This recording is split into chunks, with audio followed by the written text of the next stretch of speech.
ਕੁਰਾਨ ਦੇ ਕਬਰ ਦੇ ਵਿੱਚ ਮੈਂ ਤੇਰੇ ਨਾਲ ਵਫਾ ਕਰਸਾਂ। ਕੁਰਾਨ ਦੇ ਕਬਰ ਦੇ ਵਿੱਚ ਮੈਂ ਤੇਰੇ ਨਾਲ ਵਫਾ ਕਰਸਾਂ।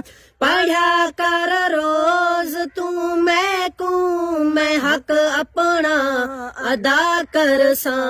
कुरान दे कबर दे विच मैं तेरे नाल वफा करसां।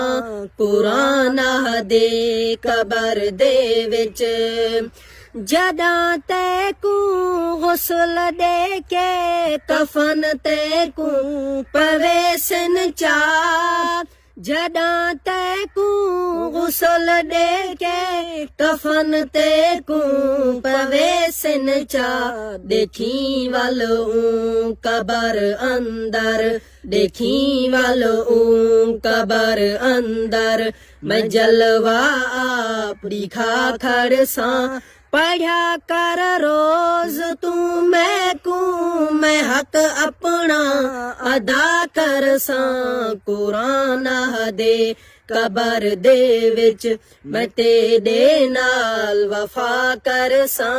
कुरान दे कबर दे विच मैं तेरे नाल वफा करसां। पढ़ा कर रोज तू मैं हक अपना अदा करसां। कुरान दे कबर दे विच